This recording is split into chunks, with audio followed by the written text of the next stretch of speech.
News First, Newsline with Faraz Shaukat Ali on TV1. A very good evening to you and a warm welcome to Newsline Live. My guest this evening is Professor Emeritus, University of Colombo, Professor Jayadeva Uyangoda. Very good evening to you, Professor. Welcome to the program. Good evening to you too, Mr. Faraz. Thank you very much for coming. As you are your speciality is political science. That's I right. thought I'd ask you, because you've been a keen observer, and in your private life and in your professional life as a professor of political science, what do you think about the Aragale? Did the people who turned up and supported Aragale, was that a waste of time, or did we learn any lessons, or how do you see it? Well, it's not a waste of time at all, and it's a very wrong reading of what Aragale was. Aragale, in my understanding, is one of the rare moments in Sri Lanka's history, recent history, where citizens, came together to make series of demands on the government, also protest against government's, series of, experiences of misgovernance, right? People have been actually suffering from those decisions that should not have been made by the government at that time. In terms of, you say the agrarian question in Sri Lanka about the rural,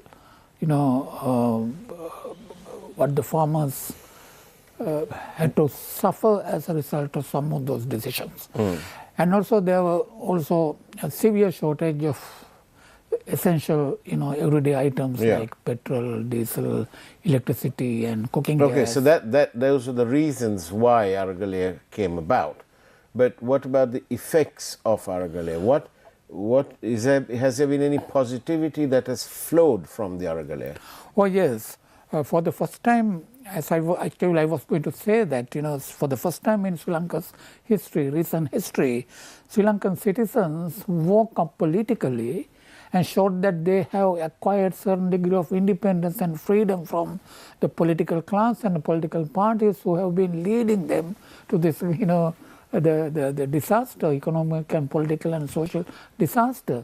So Sri Lankan citizens, for the first time, once again, demonstrated to the political class and also to the world that they are no longer subjects of this ruling class. They have certain degree of independence, they have degree of independence, political judgment, political consciousness, political awareness, and also they want to tell the rulers, this is not the way to rule this country. There is, you have to be more democratic, you have to be accountable.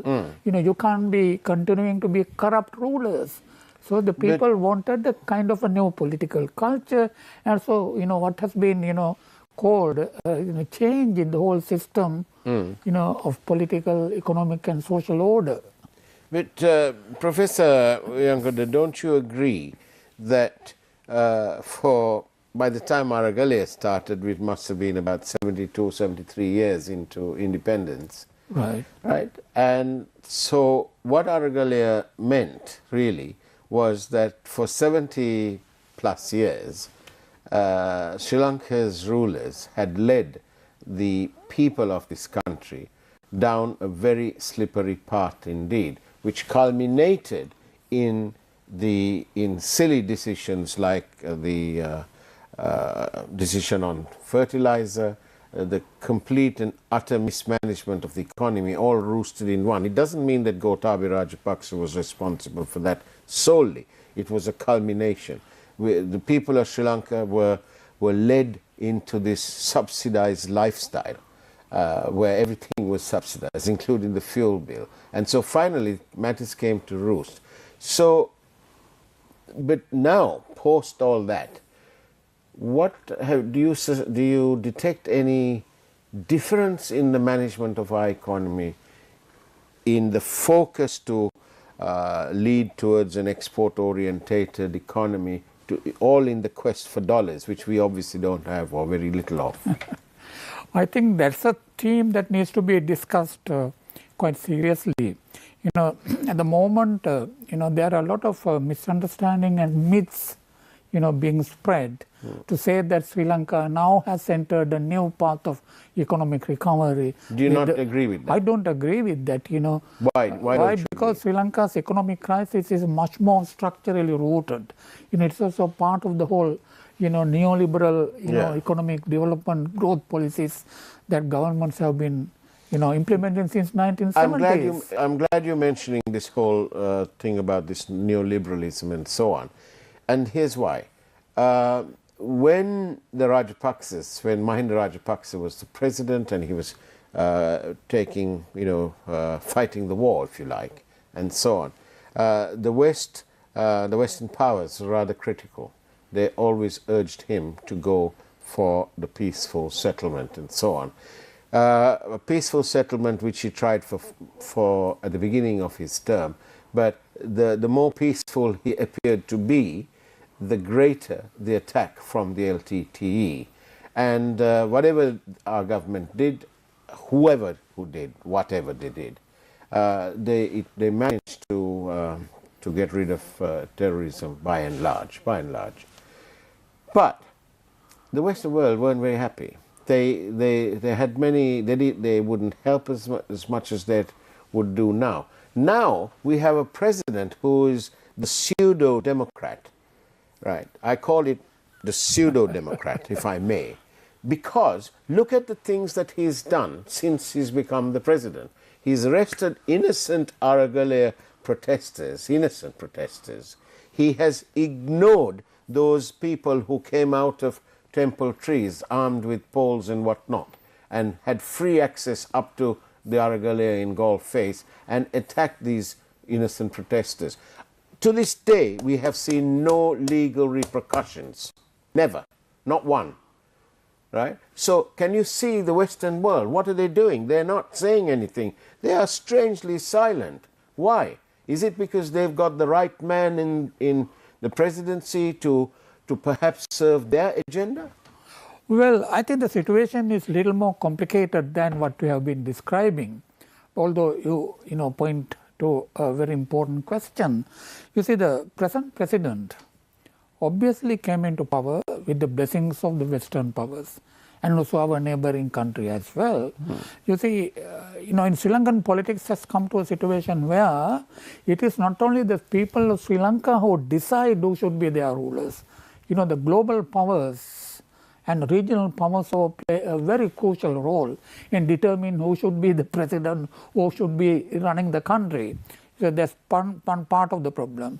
Secondly, now you were kind of alluding to what happened on the 9th of May last year. Yes. Actually, 9th of May, there's unleashing of that kind of violence, officially sponsored violence on the innocent people who were protesting in the, in Kolopitiya, near temple trees and Gold Face. There's no inquiry whatsoever about what happened on that Absolutely. day. So they're so silent. Yeah, so silent. I think it's a deliberate, policy of, not making, the whole process transparent. You see, the government has probably deliberately, they may have done inquiries, but I don't think those inquiries have been really completed.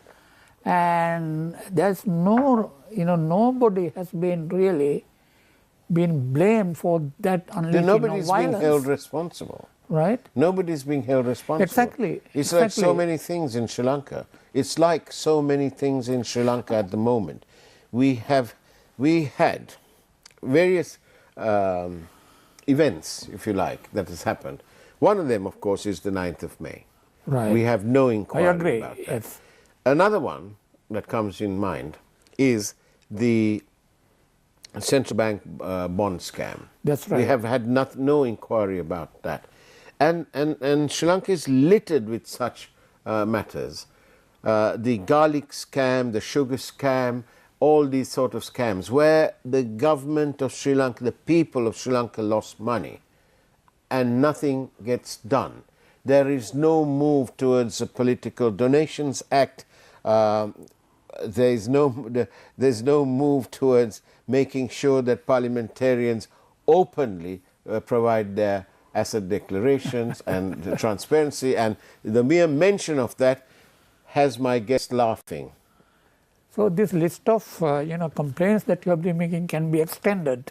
Of course, it can be. I'd probably need to go into the news to give you the whole list. Yeah, but the important thing we need to remember is that we have a political class and also a bureaucratic class and also business class who enjoy a great deal of impunity. That's what we are also saying. And that's one of the problems of Sri Lanka's political system, the legal system of justice.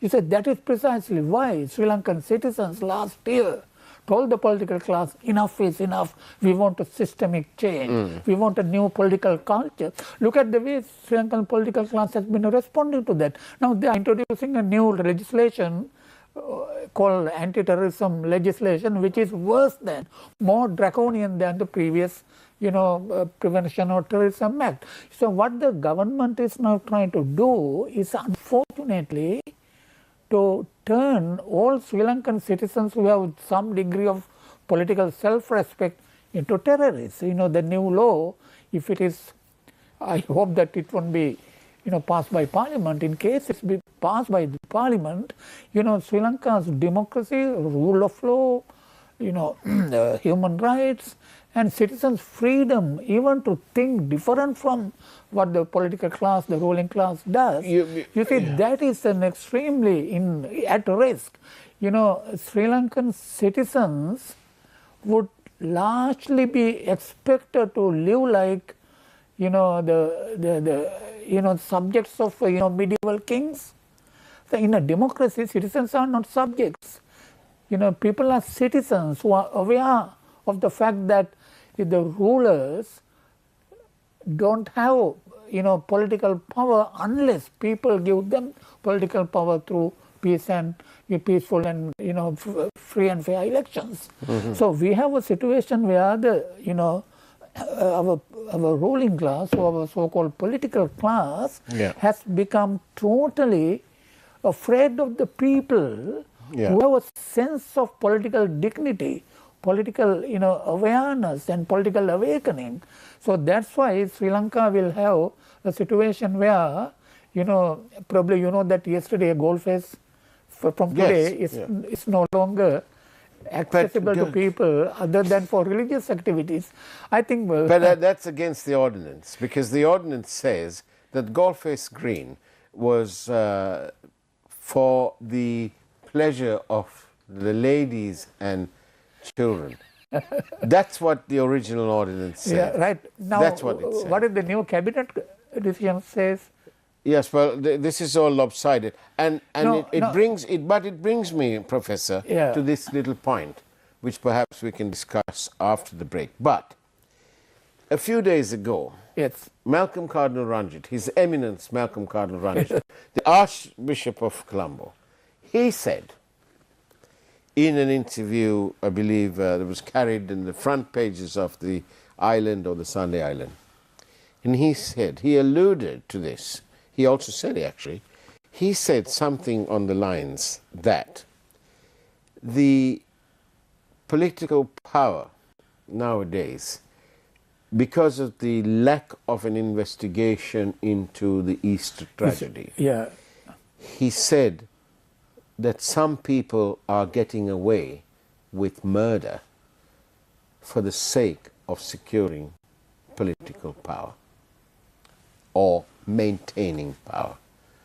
Now, this is one hell of a how do you do in my book. First of all, in the days gone by, they just bribed their way. You got the quarter bottle of arak, you got your lunch packet, the dinner packet, the T-shirt, the cap, you got the lot, and wow, you got your vote. Now, first of all, they bribed their way. Somewhere along the line, they promised rice from the skies. And then, now, do we have a situation where they are murdering, killing outside the law their own citizenry just to get power?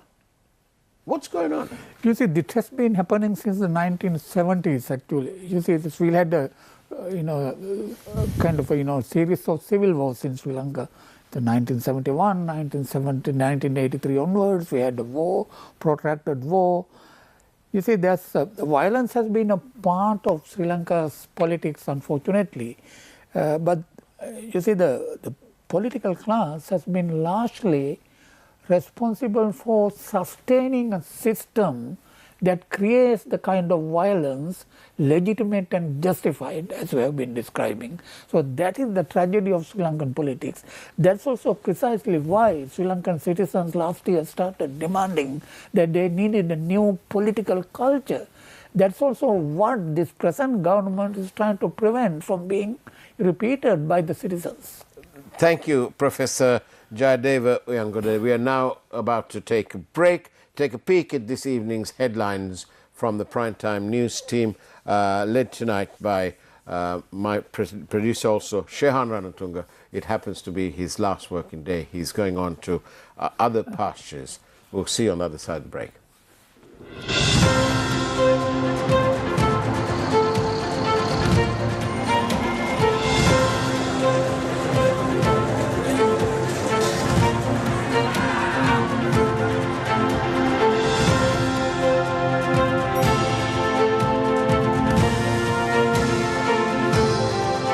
News First, Newsline with Faraz Shaukat Ali on TV1.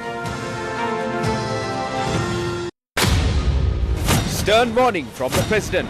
Says education would be declared an essential service if paper marking is not conducted next week. China unaware of a request to export toque macaques from Sri Lanka, says Chinese embassy. Paddy harvests of the Maha season still at homes after failing to fetch a reasonable price. An attorney appears at the TID on behalf of former Attorney General, hands over a 7-paged legal objection. TV1 in exciting new partnership with Australian Broadcasting Corporation. 36 firearms seized from the Karandeniya army camp over the Ahungalla murder investigation. Protect yourself from the extreme heat. A warning from health officials.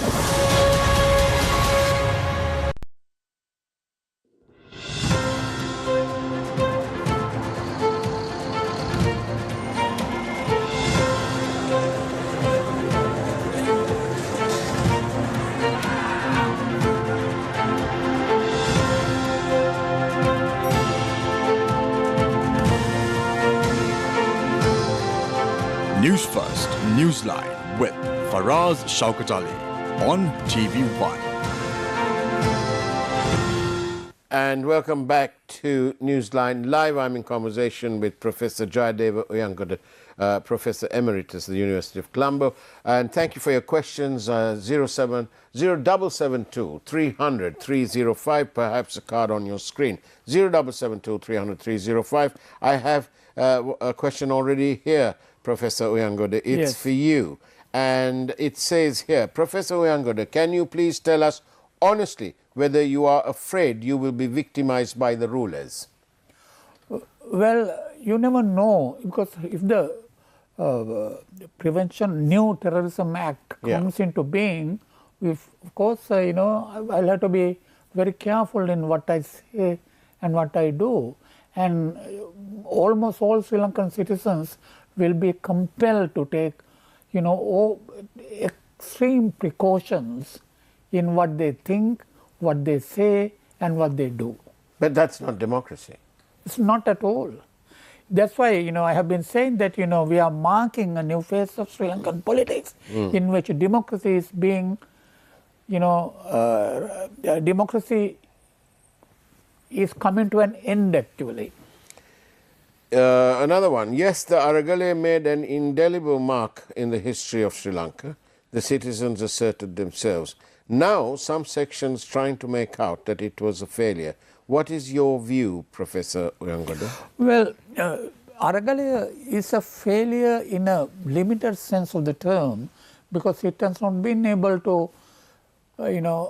promote kind of a significant political transformation in the immediate sense, right?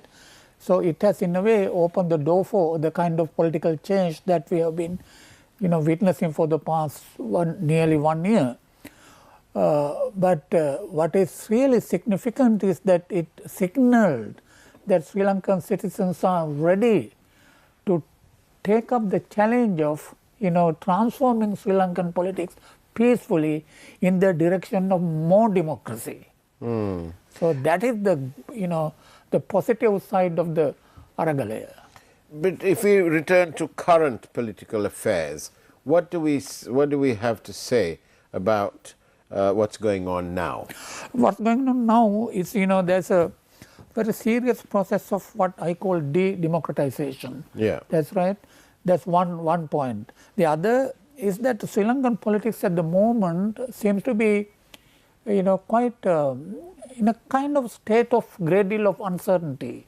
We don't know, what degree of political stability is there, in the context of this rapid, changes to the economy, in the society, and also the regime stability is also under serious, kind of doubt at the moment, because there are, all kinds of stories in the media suggesting that the relationship between the two partners of the government, the United National Party and the Sri Lanka Podujana Peramuna, that relationship is actually not as strong as it used to be a few months ago. So the president is also trying to consolidate his position by inviting other political parties in the opposition to join him to form a national government. What of that? What do you think? What chances? I don't think it's a possibility, because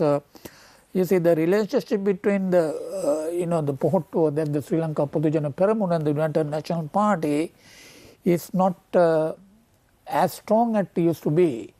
So that in a way weakens the position of the president. But on the other hand, the opposition parties are also so deeply divided. They cannot, pose a serious, political challenge to the president. So, what we have, what we can see is that, certain degree of, uncertainty for about a year.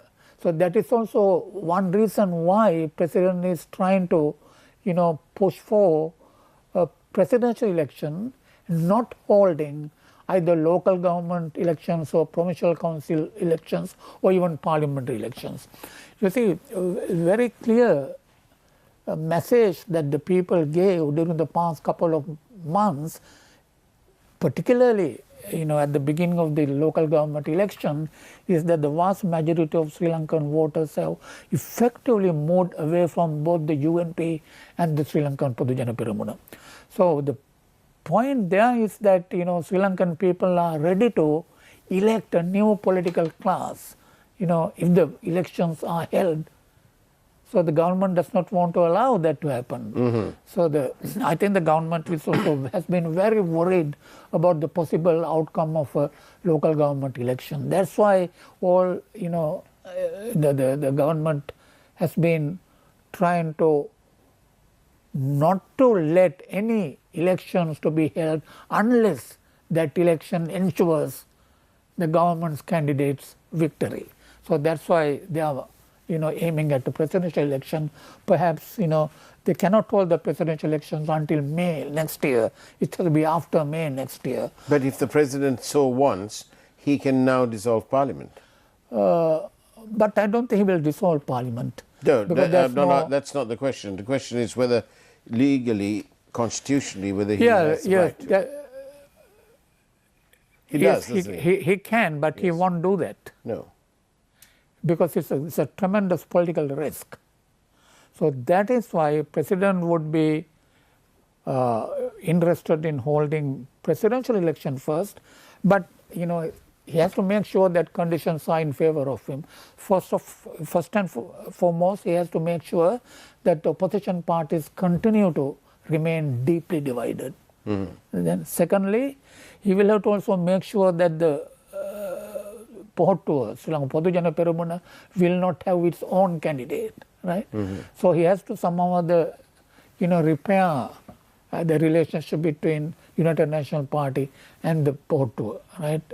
For him to ensure that he will win at the next presidential election. So it's a quite complicated and uncertain situation.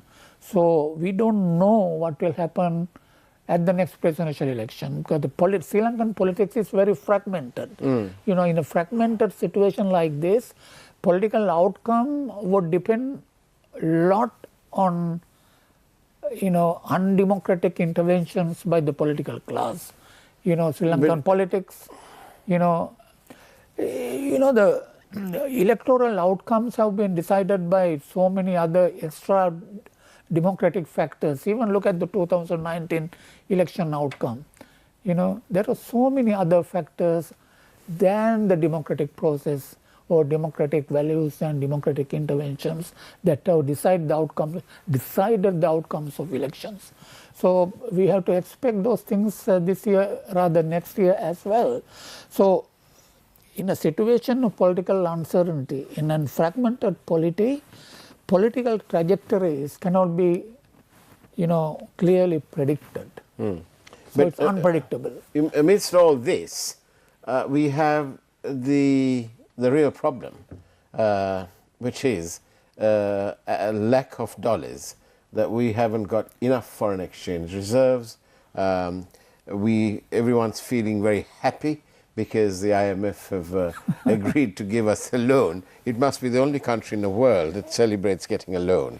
But I don't know. It's almost laughable as to what they're doing. But not a single politician worth their salt is talking comprehensively with a plan to earn dollars for Sri Lanka to up its game. The tourism industry is in the doldrums. They're very happy when their 50,000 people arrive, whereas before we used to have 4 times that number or 5 times that number in a month, So there is no, it's all half-baked plans, and nobody is willing to turn the oven up and heat the things to the right temperature. You see, in my view, Sri Lanka's economic crisis is much more serious than one what of is earning being portrayed. Earning dollars. You see, Sri Lanka has a much more serious political crisis than that. That crisis is rooted in the whole development strategy that Sri Lankan governments have been adopting since 1970s, with the help of the global economic powers, the World Bank, IMF and Asian Development Bank. Sri Lanka will have to think about an entirely new approach to Sri Lanka's economic crisis. One. Secondly, Sri Lanka's economic crisis requires a long-term process of economic rebuilding. Thirdly, the present policy that the present government is, implementing with the help of the International Monetary Fund is a disastrous, policy option. The reason why I am, describing it as a disastrous policy option is this. The reason. We've got a few seconds left. The entire burden of the economic recovery is passed on to the poor and the middle classes in Sri Lanka. So that will create a tremendous degree of social unrest, social discontent, and also eventual political unrest in the country. Thank you very much, Professor Jayadeva Uyangoda, for being on Newsline Live. Ladies and gentlemen, it's now time for the Prime Time News. This evening read to you by Shehan Ranatunga, who was the producer of this program for several years, along with Harshana. And it's his last night. So we wish him well for his future, but also for the absolute wonderful service he's done for all of us here at programming at News First. Thank you. And thank you very much for watching. Take care. Have a great evening as much as you can. And God bless you all.